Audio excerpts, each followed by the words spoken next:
축복합니다. 예.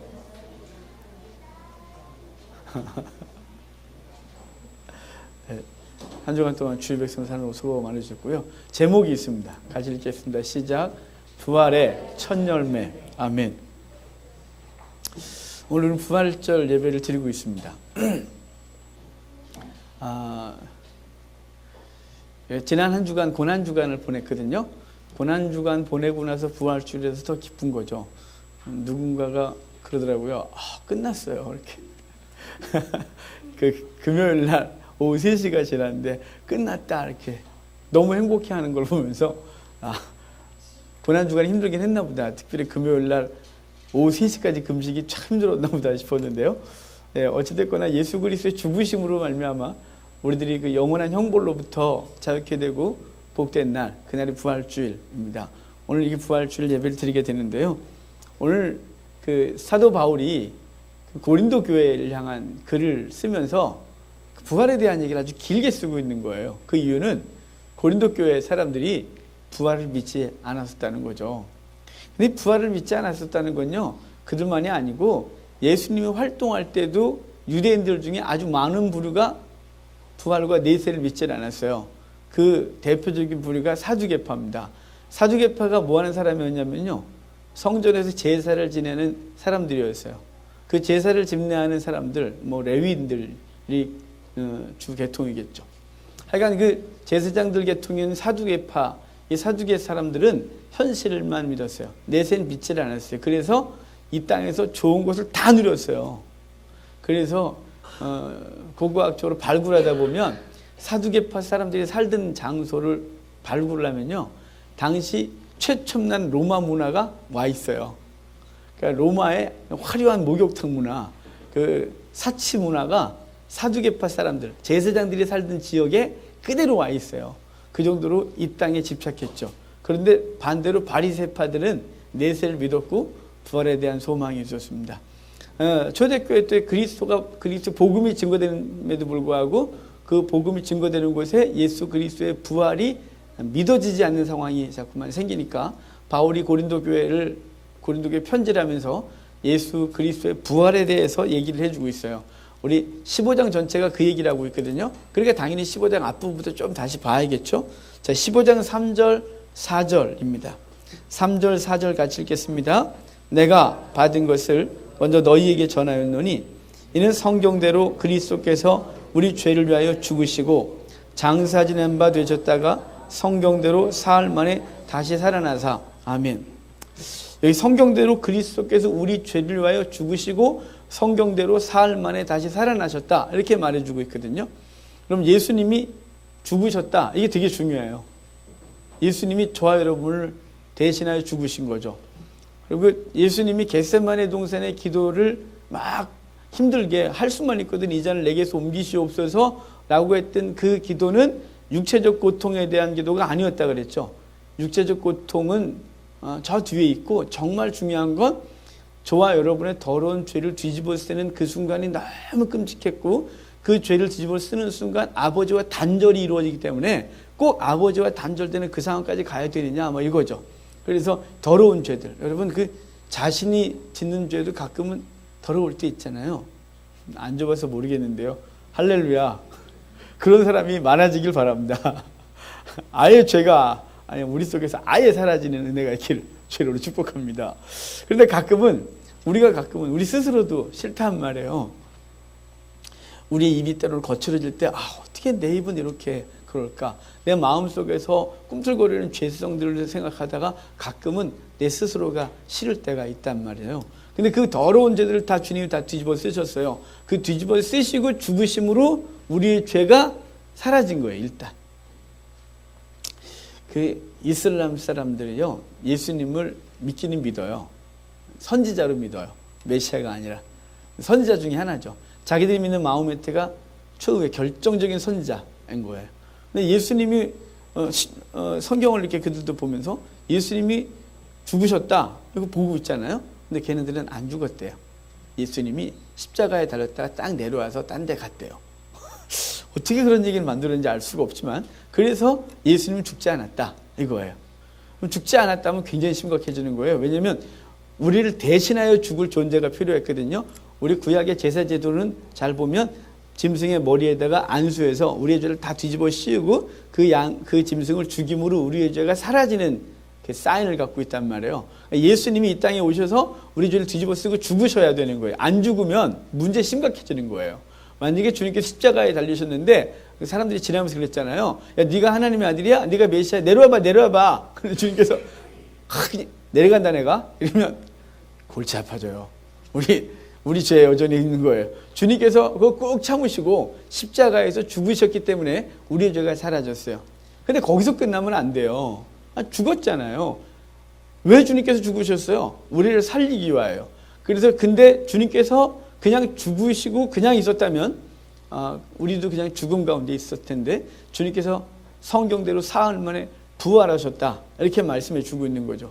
그래서 그분의 부활과 함께 우리가 함께 부활하게 되는, 그분과 함께 죽었고 그분과 함께 사는 은혜가 있는 거예요. 그래서 전에도 말씀드렸지만 로마서에 예수 그리스도와 함께 죽었고 그리스도와 함께 살아나심에 대한 얘기를 우리가 했단 말이에요. 여러분, 그래서 예수님께 성경대로 죽으시고 성경대로 사흘 만에 살아나셨다. 이걸 바울이 지금 얘기를 하면서 그게 증거가 있다. 증거가. 그 뒤에 뭐라 하냐면 먼저는 게바에게 보이시고 12제자에게 120문도에게 500명에게 그리고 만삭되지 못한 나 같은 놈한테도 주님이 보이셨다. 주님께서 분명 이렇게 사도 바울은 예수 그리스도의 부활에 대하여 증인이 많다. 이렇게 말해주고 있는 거죠. 초대교회는 예수 그리스도를 통하여 주님을 만나서 부활하신 주님과 만나서 증인으로 살아가는 사람이 많았어요. 여러분, 우리 아까 예배 전에 우리 김 집사님이 찬양 인도할 때 우리는 모두 다 이 찬양했어요. 그 증인, 그게 부활의 증인이라는 뜻이거든요. 나는 부활을 못 봤는데요. 이렇게 고민이 되는 거죠. 증인이 되려면 그 현장에 있고 그걸 경험하든지 눈으로 보든지 그랬어야 되잖아요. 근데 우리는 못 봤는데요. 이렇게 말할 수 있어요. 그런데 여러분, 우리 증인이에요. 왜냐하면 그 증거가 여러분 속에 있기 때문에요. 우리가 예수 그리스도의 생명을 갖고 있다는 것이 놀라운 증거죠. 이 증거로 우리는 그리스도의 증인으로 살아가는 거예요. 여러분, 난 잘 모르겠는데요. 증거를 알려드릴게요. 알 수 있도록. 여러분, 여기 계신 것 자체가 이미 증거예요. 여기 왜 계세요? 저 때문에 오셨어요? 혹시 황 목사 불쌍해. 생긴 거 봐, 불쌍하잖아요. 내가 가서 안전해도 있어야 돼. 어디서 오셨나요? 그렇다면 안 오셔도 돼요. 그래서 온 거 아니잖아요. 그럼 이 화창한 날에 캠핑도 가고 가족들과 함께 자전거 좀 타고 뭐 이래 안 되겠어요? 제가 이렇게 영동대교 아침에 넘어오게 되거든요. 요즘 부쩍 자전거 많이 늘었어요. 그리고 딱 붙는 똥 빼놓으신 아저씨들이 딱 하고 자전거를 타시는 아주 그런 그림이 아주 많아졌어요. 여러분, 왜 그렇게 인생도 여유롭게 사셔야죠. 왜 여기 주일날 남들이 말하기를 주 5일 근무를 해서 주말이면 놀 수 있는데 크리스찬들은 아예 놀 생각 포기하고 토요일부터 봉사하고 주일날 예배하고 왜 이러고 사시는 거예요? 왜냐면요, 우리 속에 부활하신 예수 그리스도가 있기 때문에 우리가 자연스럽게 그 삶을 살아가고 있는 거예요. 그것 때문에 고민하거나 끙끙거리거나 이거 너무 싫어 이러지 아니하고 그분의 은혜, 생명이 있기 때문에 지금 이렇게 드러나고 있는 거예요. 그래서 우리에게 생명이 주신 예수 그리스도를 증거할 수 있는 증인, 여기 지금 증인이 많다 그랬잖아요. 우리도 바로 그 증인이 되고 있는 것이죠. 자, 그 다음에 좀 넘어가 볼까요? 13절, 14절, 15장 13절, 14절 같이 읽겠습니다. 만일 죽은 자의 부활이 없으면 그리스도께서 만일 다시 살아나지 못하셨으면 우리가 전파하는 것도 헛것이요 너희 믿음도 헛것이며. 자, 죽은 자에서 살아나는 것이었다면 그리스도도 살아나지 못했을 것이요 그래요. 그럼 예수님이 죽은 자 가운데서 살아나시는, 이건 이미 사인을 주셨어요. 죽은 자가 살아날 수 있다는 것에 대해서 예수님이 바로 최후의 일주일을 보내시기 직전 사건이 뭐냐면 베다니 문둥이 시몬을 고치는 장면이었어요. 그 나사로죠. 문둥이 시몬? 그 마리아의 오빠 나사로가 죽은 지 4일 됐을 때 주님이 살리셨어요. 이게 예수님의 사역의 마지막 거의 끝부분 사역이거든요. 그리고 살리시고 주님께서 예루살렘에 입성을 하신 거예요. 요한복음의 흐름을 보면. 그러니까 주님께서 사람들에게 어떤 걸 보이셨나요? 죽은 자가 살아날 수 있다는 것을 분명히 보여준 거예요. 그래서 주님께서는 그 전에 계속 뭐라고 하셨냐면 내가 예루살렘에 가서 잡혀 죽고 사흘 만에 살아나야 하리라 이렇게 말했을 때 제자들이 그게 무슨 말인지 몰랐단 말이에요. 베드로가 뭐 말릴 정도였어요. 우리 같으면 이해하겠어요? 우리 지금 2000년대 갖고 성경 이야기를 다 갖고 예수님 부활하시다 아멘 아무 의심해 본 적이 없어요. 정말 그럴 일이 있을 수 있어? 이렇게 의심해 본 적이 있으세요? 자연스럽게 믿었어요. 자연스럽게. 그런데 당시 사람들은 그게 믿어지지 않는 거였죠. 그냥 지나가는 얘기로 들렸을 거예요. 근데 주님께서 그걸 확증시키느라고 죽은 나사로를 사흘이 아니고 4일 만에 살리심으로 죽은 자들 가운데 부활이 있다는 걸 분명히 보여주셨어요. 당신이 말했고 죽은 자가 살아날 수 있다는 걸 말씀하셨어요. 하나님의 권능으로 살 수 있다는 걸. 그러면 예수님께서 죽으셨으면 하나님이 예수님도 살릴 수 있다는 것을 믿을 수 있었겠죠. 그런데 사람들이 그것에 대해서 지금은 이렇게 우리가 저주에서 이 사인을 계속 보면서 그럴 수 있었는데 왜 몰랐지? 그냥 몰랐을 수 있었어요. 그래서 예수님이 부활했을 때 놀란 거죠.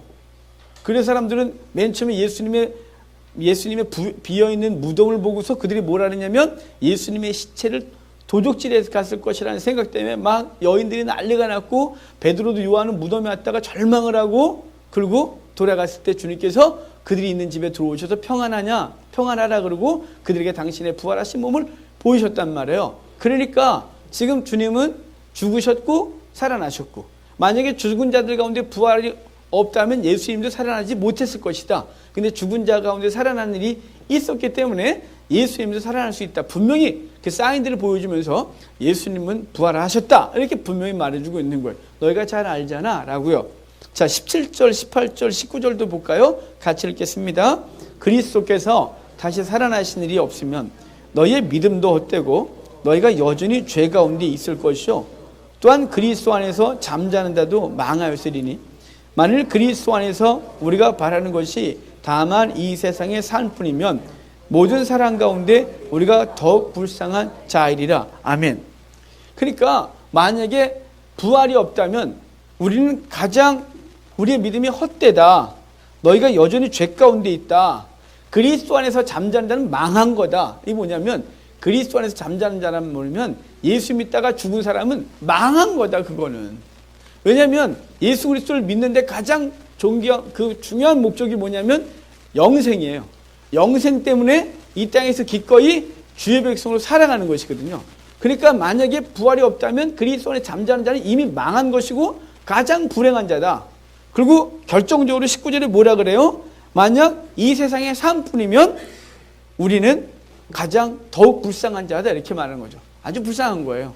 여러분 만약에 영생이 없다면 예수님을 믿을 이유가 없어요.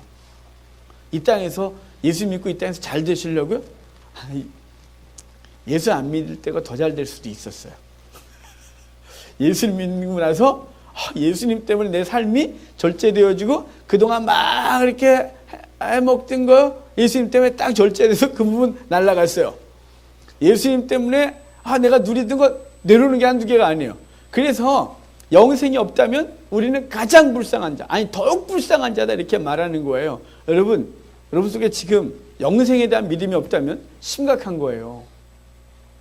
이 땅에 교회, 이 시대에 교회를 나온 이유가 내가 좀 더 잘 되고 좀 더 평안해지고 내 삶의 문제가 해결되기를 바라는 것이 그냥 그것으로 끝나고 있다면 우리는 정말 불행한 거예요. 여러분 주님께서요 이 땅 가운데서 우리의 삶을 부욕해 하시겠다가 목적이 아니란 말이에요. 그래서 우리를 때로는 광야로, 오늘 특성이 광야 계속 광야를 외쳤잖아요. 왜냐하면 우리 인생이 광야 속에서 누굴 만나냐면 주님 만나고 영생에 대해서 소망이 분명해지기 때문이거든요. 이 땅에서 잘 먹고 잘 살려고 예수 믿는 것이라면 지금 뭔가 방향을 잘못 잡으신 거예요. 그거 아니에요. 그렇다면 여러분 목사님들은 뭐예요? 이 땅의 목사님들의 80%가 미자립 교회, 도시 빈민이래요. 겉은 멀쩡하게 양보 입고 넥타이 메고 있으니까 괜찮은 것 같지만 우리 한국교회 80%는 빈민이세요. 소득도 안 잡히는 빈민. 그럼 왜 그렇게 살까요? 예수 믿었으면 복 받아야죠. 목사까지 됐는데 넘치도록 받아야죠. 그럼 그게 아니에요. 그게 아니고요. 이 땅의 다리가 아니라 우리의 목표가 어디냐면 저 나라에 있어요. 부활에 대해서. 여러분, 그러니까 영생에 대한 분명한 믿음과 소망이 이 시간 넘치기를 바랍니다. 20절, 오늘 제목이 있는 본문에 같이 읽겠습니다. 그러나 이제 그리스도께서 죽은 자 가운데서 다시 살아나사 잠자는 자들의 첫 열매가 되셨도다. 잠자는 자들이래요. 아까부터 계속. 여러분, 성도는 죽지 않아요. 성도는 안 죽어요. 그러니까 또 이게 안 죽는다고. 그래갖고 또 이단들 죽었는데도 옆에 놓고 살아난다고 막 뼈대기 만나면 살아난다고 막 이러지 마세요. 주님께서 나는 부활이요 생명이 나를 믿는 자는 죽어도 살겠고 살아서 나를 믿는 자는 영원히 죽지 아니하리라. 안 죽는다잖아. 이게 아니고요. 두 가지라 그랬죠. 그 말이. 죽은 자들, 이미 육체가 죽은 자들, 그걸 성경에서 잠잔다. 자는 자들은 반드시 살아날 것이요, 살아서 예수 그리스도를 믿는 자들은 자는 거지 죽는 게 아니다. 이런 뜻으로 말씀해 준 거예요. 그러니까 잔다. 그러니까 분명히 우리 육체는 언젠간 죽는 거죠. 예수 그리스도께서 강력한 재림으로 이 땅에 임하시기 전에 죽는 육체가 이제 이 연한을 다하는 사람들은 죽는 거죠. 하지만 그걸 죽었다 안 하고 잔다 이렇게 말해요. 잔다 그러는데 잠자는 자들의 첫 열매가 되셨다. 예수 그리스도가 첫 열매래요. 만약에 주님만 부활하신다면 이렇게 말했어야 돼요. 부활의 유일한 열매. 안 그러고 부활의 첫 열매가 맺히면 그 다음부터 열매들이 계속 따라 맺혀요. 여러분, 그 고추를 심어 보셨어요? 고추는 이렇게 모종을 사다가 심으면 이제 초여름 정도 되면 하나를 따 먹잖아요. 그러면 그게 언제까지 계속 열리냐면 설이 내리기 전까지 계속 내려요. 사실은 그걸 화분에 넣어갖고 집으로 들어가면 계속 열릴 거예요. 설이 맞아갖고 더 이상 못 열리는 거예요. 계속 열리는 거예요.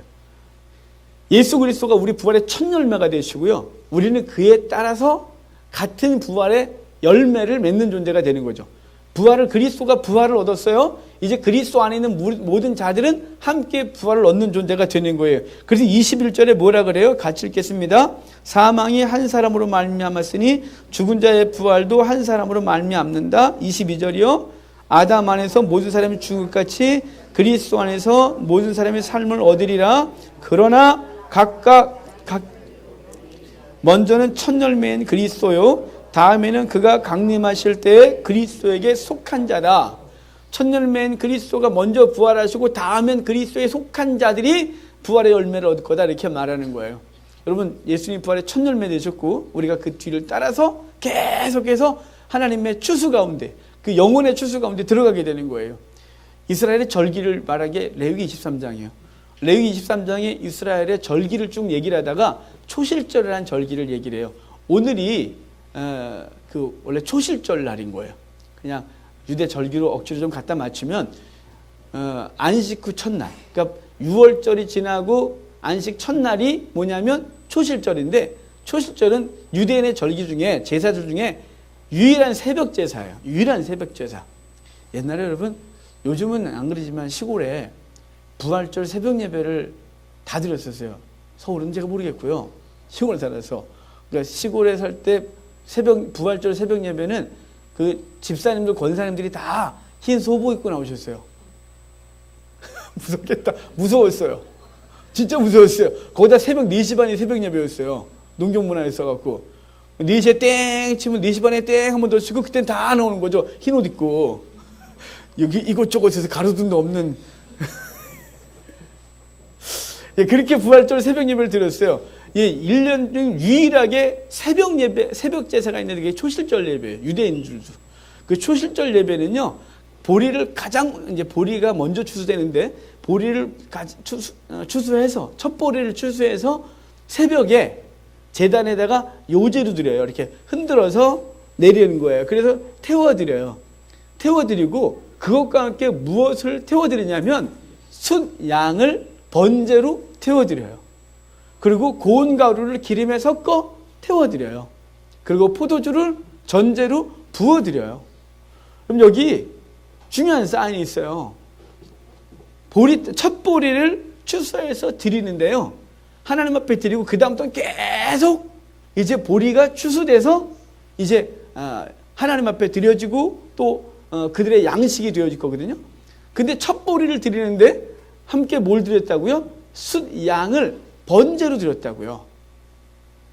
순양을 번제로 드렸는데 이건 뭐냐면 하나님 예수 그리스도가 우리의 초실절이 초실절 부활의 첫 열매 되시는데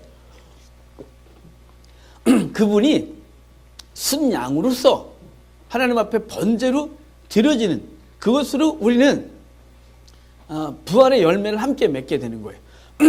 우리 창세기 22장에 아브라함에게 하나님께서 내 아들 이삭을 바치라 그래요. 번제로. 그리고 모리아 산에 가서 제단을 쌓고 나무 올려놓고 그 아들 이삭을 올려놓고 칼을 들어 확 찔러 그러는데 주님이 그만! 이래서 멈춰요. 그러면서 내가 나를 사랑을 이제 알았다. 이렇게 말해놓고 아브라함이 눈을 들어 옆을 보니까 그 수풀에 뿔이 엉켜있는 순양 한 마리를 봤어요. 그래서 그 순양을 잡아다가 이삭을 대신하여 하나님 앞에 제물을 드려요.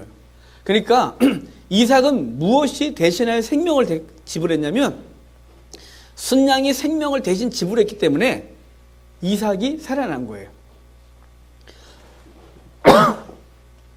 지금 예수 그리스도 이 초실절 제사가 보리 첫 단을 하나님 앞에 드리면서 순양을 하나님 앞에 번제로 드렸어요. 그리고 이제 그 다음부터는 계속해서 추수가 되는 거예요. 예수 그리스도가 우리를 위하여 희생되시고 그리고 그 희생되신 예수 그리스도는 첫 열매, 첫 보리단이 되어져서 주 앞에 드려지고 그리고 이제 뒤를 이어서 계속해서 보리단들이 추수되고 밀단이 추수돼서 하나님 앞에 드려지게 될 거란 말이에요. 그래서 부활의 첫 열매가 되셨다 이렇게 말씀해 주고 있는 것이거든요. 여러분 우리가 부활의 첫 열매이신 예수 그리스도와 함께 부활에 동참하는 존재가 돼서 지금 저 여러분 속에는 부활의 생명력이 있어요. 그래서 우리는 살았다 이렇게 말하잖아요. 우리는 살았어요. 그래서 우리 속에 생명이 있는데요. 자, 생명이 있는 사람들은 어떻게 살아야 되는지에 대한 얘기를 해야겠죠. 갈라디아서 보면 이렇게 말해요. 우리가 율법의 행위로 말미암아 구원 얻은 것이 아니라 믿음으로 구원을 얻었다. 그럼 믿음으로 구원을 얻었으면 하나님의 상속자가 된 자로서 이제 유업을 얻은 자니까 마음대로 살아도 되느냐? 그럴 수가 없다. 우리의 육체를 자유케 된 이 율법으로 육체의 기회를 삼지 않고 성령의 열매를 맺는 삶이 되어야 된다. 이렇게 갈라디아에서 말해주고 있는 거예요. 그와 똑같은 논리가 본문에 있어요. 자, 31절로 봅시다. 31절.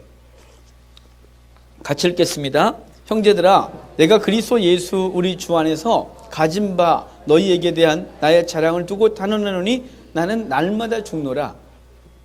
지금 바울이 무슨 얘기했어요? 부활의 생명에 대해서. 부활 생명이 우리 속에 있다 이 얘기를 했단 말이에요. 우리는 다 그리스도 안에서 살아난 존재다. 산 존재다. 영원히 사는 존재다. 그랬는데 사는 것과 어울리지 않는 죽는다 이런 얘기를 하고 있잖아요. 나는 날마다 죽노라 이렇게 말해요. 뭐에 대해서 죽을까요? 죄에 대하여, 육체의 욕구에 대하여, 이 세상 탐욕에 대하여, 이 세상 가치관에 대하여 날마다 죽는 존재가 되는 거예요. 여러분 우리가 그리스도인이라고 하는 이 놀라운 정체성을 가지고 살아가는데요. 이 정체성이 있는 자는 당연히 세상 사람과 같은 정체성을 갖고 살 수 없는 거죠. 세상 사람들이 추구하고 있는 삶의 목표와 우리의 삶의 목표가 다르고요. 세상 사람들이 살아가는 삶의 자세와 우리들이 살아가는 삶의 자세는 분명히 다른 거예요. 그래서 사도 바울은 날마다 죽노라 그러는데 무엇에 대해서 죽냐면 우리가 육체를 가지고 세상에 살아가는데 세상의 요구에 대하여, 세상의 가치관에 대하여, 세상 탐욕에 대하여, 세상 죄에 대하여 날마다 죽는 존재가 되는 거예요. 그래서 사나 죽으나 무엇을 하나 예수 그리스도의 영광을 위해 사는 존재가 되는 거죠. 영광을 위해 살려면 반드시 죽는 시간이 필요한 거예요. 저 여러분들이 죽어야 하는 거죠. 근데 교회 안에 들어와서도 우리는 또 다른 탐욕을 부려요. 교회 안에 들어와서 주님 안에 들어와 있으면서 우리 주님을 이용하여 더 강력한 탐욕을 부리는 거죠. 우리가 뭐냐면 우리가 세상에 사는 데는 하나님의 나라나 영생이나 이런 걸 생각한 적이 없어요. 세상에 살 동안 오직 뭘 생각하냐면 성공, 많은 것, 명예, 쾌락, 이게 가치란 말이에요. 최고의 가치 아니겠어요? 그러니까 요즘 아이들도 너네 소원이 뭐니? 그러면 사장님이요. 돈 많이 버는 거예요. 애들이 이상해졌어요. 옛날에 꿈이 뭐니? 대통령이요, 장군이요, 의사요, 뭐 간호사요, 뭐 이런 거 있었잖아요. 선생님이요. 요즘 애들은 꿈이 뭐니? 돈 많이 버는 거요. 아이들의 가치관이 이 땅으로 이미 쩔었어요. 이미. 그런 가치관을 갖고 있다 주님 안에 왔어요. 그러면 그게 버려져야 되거든요. 그런데 이상하게 더 강화시켜줬어요. 뭘로 강화됐냐면 말씀으로. 믿는 자에게 능치마참이 없느니라. 기도 외에는 이런 유가 나갈 수 없느니라. 믿고 기도하면 다 이루어지느니라. 할 수 있거든요. 무슨 말이냐 이것들아. 기도해라 다 얻어진다. 그래가지고 그것들이 우리의 욕심을 더 강화시켜줘요. 그래서 교회 안에 또 다른 탐욕을 부리는 거죠. 어떻게 말씀이 그렇게 인용되는지는 알 수가 없지만 우리의 욕심이 더 강화되고 그것들이 많이 생기면 생길수록 믿음이 좋은 사람처럼 취급받는. No, 아니에요. 전혀 아니에요. 사도 바울은 뭐라 그래요? 날마다 죽노라. 왜요? 내 속에 부활 생명이 있기 때문에 이 땅의 것들에 대해서 날마다 죽는 거예요. 날마다. 그래서 저와 여러분들은 이 땅의 것들에 대하여 내려놓는 시간들이 필요한 거죠. 마음을 계속 내려놔야 돼. 그렇다고 해서 그냥 맨날 교회 안에서 아침부터 저녁 때까지 기도하자, 뭐 살자 그러지 마세요. 쌀이 없어요. 그렇게 먹일 쌀이. 그건 아니고 우리 아침에 눈 뜨면 열심히 일해야 돼요. 우리의 삶 속에서 최선을 다해야 되죠. 우리의 삶을 살아야 하는데 목적이 뭐냐 이 말이에요. 목적이 이 땅의 것을 더 쌓고 더 많은 쾌락을 누리고 더 많이 명예로워지고 더 높아진 자리. 아니요. 그게 아니에요. 그거는 예수님 믿기 전이었어요. 우리가 생명이 없을 때 오직 이 땅이 다라고 여길 때 사두개파처럼 여기가 다라고 믿을 때 그때는 이 땅의 것이 최고니까 최고를 많이 추구했어요. 그런데 주님 안에 들어오는 순간 그것은 분투와 같이 여겨지고 오직 영생, 그리스도와 함께 영생, 아브라함의 품에 안기는 그날을 소망하며 또 다른 영혼들을 그 영생 안으로 끌어들이는데 우리의 삶의 목적이 바뀌었단 말이에요. 그런데 우리는 날마다 죽노라가 아니라 날마다 세상 것에 대하여 더 강력하게 살아가노라. 그래서 선지자는 뭐라 하냐면 너희가 제단을 많이 쌓는 이유는 죄를 더하려 함이라. 제단을 많이 쓰는 게 뭐예요? 기도 많이 하고 예배 많이 드리고 많이 이렇게 점점 더하는 이유는 그것으로 죄를 더 짓고자 합니다.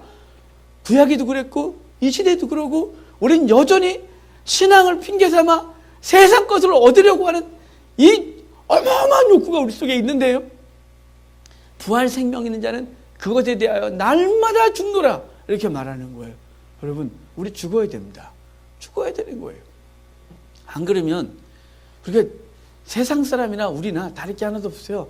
우리는 그들보다 하나를 더 갖고 있을 뿐이에요. 종교라는 거 하나 더 갖고 더 강력한 종교. 거기다 약속이라는 걸 그 탐욕을 부릴 만한 걸 다 붙들고 그거 약속 붙들고 그게 그 약속이 아니었음에도 불구하고 그런 것만 붙들고 된다 말해갖고 긍정적 사고 긍정적 믿음 어디 이렇게 안 된다는 소리를 했었고 그리고 혼나면서 더 강력한 탐욕을 부리는 존재가 되었다는 건 부활 생명이 우리 속에 없다는 증거예요. 부활 생명이 있으면 가치관이 바뀌어요. 무엇으로 살아야 되는지 어떻게 살아야 되는지 이게 되는 거죠. 일단 세상 것에서 날마다 죽어야 돼요. 그 다음에 적극적으로 뭘 요구하는지 우리 34절 보겠습니다. 34절 같이 읽겠습니다. 깨어 의를 행하고 죄를 짓지 말라.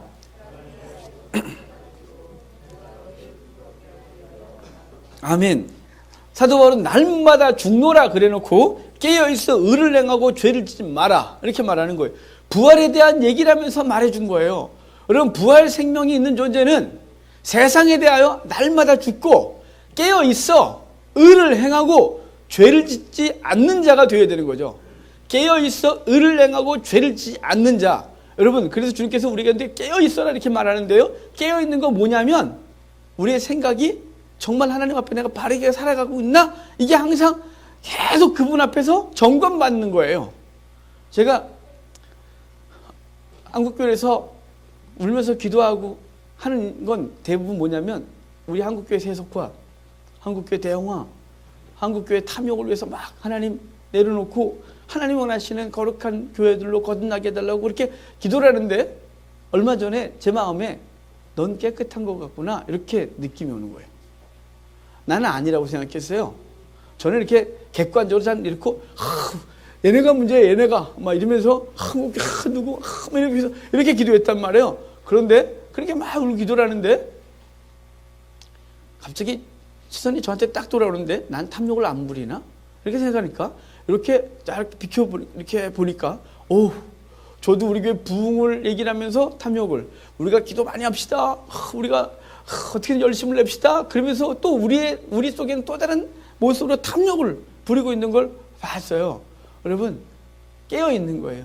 깨어있지 않으면 내가 하고 있는 이 일이 정말 하나님이 기뻐하는 건지 아니면 내 탐욕을 부리는 건지, 난 주일을 한다고 하면서 이게 주의 일인지 내 일인지 헷갈리기 시작하는 거예요. 그래서 우리는 잘 못 보는 거죠. 제3자들은 잘 보는데, 안 믿는 사람들은 우리 한국교회를 잘 보는데 우리는 못 보고 있는 거예요. 여러분, 오늘 부활에 대한 얘기를 했어요. 부활절이에요. 오늘 계란 먹고 뭐 계란전도 하고 막 이렇게 하는 것으로 나를 잡으면 안 되겠죠. 그건 그냥 부활을 세상에 알리는 도구가 되고요. 우리가 먼저 부활 생명에 대해서 서로 스스로 인지하고 나는 어떻게 살아야 되는지를 생각하고 매일매일 부활의 생명력을 드러내는 일에 힘을 다하고 살아가는 우리가 되어야 될 줄로 압니다. 우리 찬송 하나 하고 기도합시다.